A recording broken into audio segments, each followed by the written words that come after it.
What's the third thing that I want to talk about as I watch the fading of old Texas and the coming of new Texas?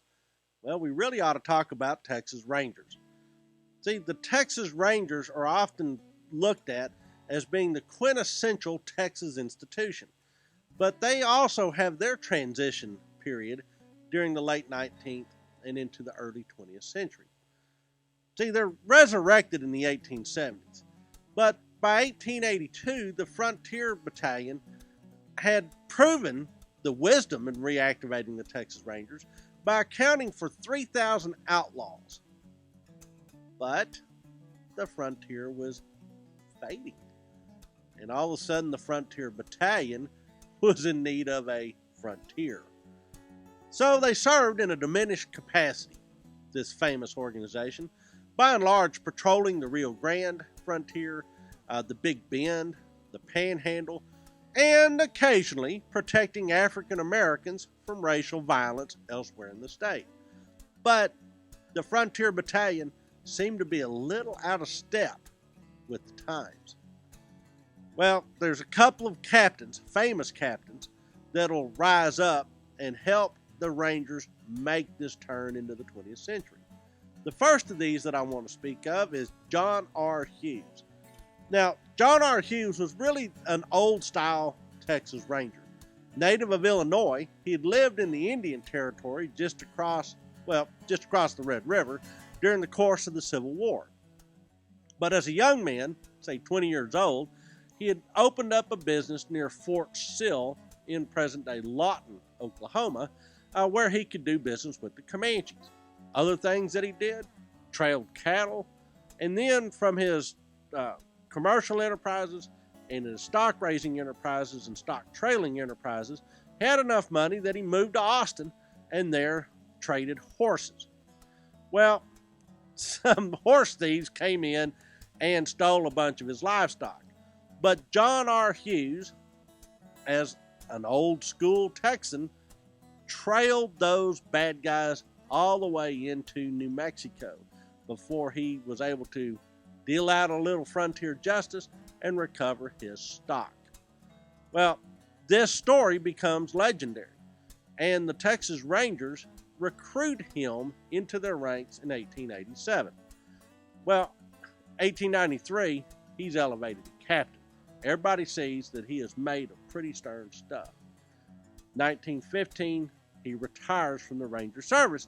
But what he's done is he has shown what sort of man's man a Texas Ranger still was.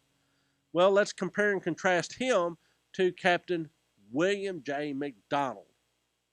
See, William J. McDonald, Bill McDonald, was a teenager when he moved to Texas from Mississippi just after the Civil War.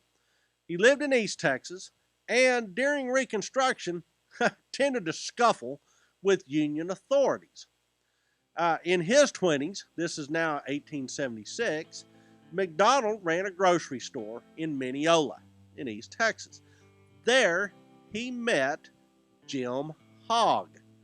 Jim Hogg, at the time, was the Justice of the Peace in Quitman. Well, these guys ended up having, a friendship and developed a relationship, and Jim Hogg brought McDonald in as a part-time deputy sheriff. In 1880, he is deputy sheriff of Wood County. McDonald is deputy sheriff of Wood County, and then in 1883, he moves to Wichita County as a part-time lawman, but a full-time lumber store owner. In 1885, he heads over to Hardeman County, this time giving up the lumber store business, but becoming a deputy sheriff and special ranger, and also a U.S. deputy marshal of North Texas and South Kansas. This guy was wearing 3 different jurisdictions of law enforcement hat. In that capacity, he busted up rustling operations in Hardeman County, as well as outlaw dens in the Indian Territory. In 1891, his old buddy Jim Hogg said, "You know what? You really need to be in the Texas Rangers. Quit all that deputy sheriff and U.S. Marshal stuff. Come be a Texas Ranger." And he does. he becomes the captain of Company B of the Frontier Battalion.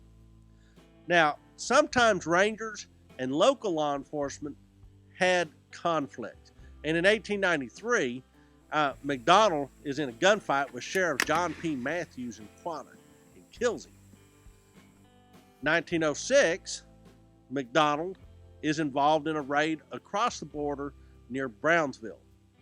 And in this particular instance, an observer said, "My gosh, Bill McDonald is so brave, he would charge hell with a bucket of water." So Bill McDonald is a law enforcement professional who does his job with grit and determination and occasional gunplay.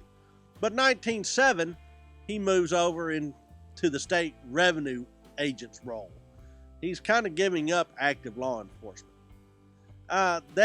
He does kind of this office job for 5 years before he is once again sent to North Texas and becomes Marshal of the Northern District of Texas, operating out of Quanah. 1918, he's dead and buried in Quanah. There's a couple of things about him, though, that make him really important and a careful shepherd of the Texas Rangers as it enters into that institution enters into the 20th century.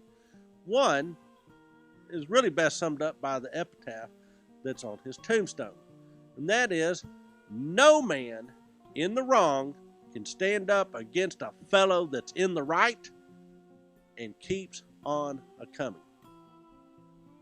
So it's a kind of a Ranger credo that if you're right, it doesn't matter how tough the bad guys are, right always wins.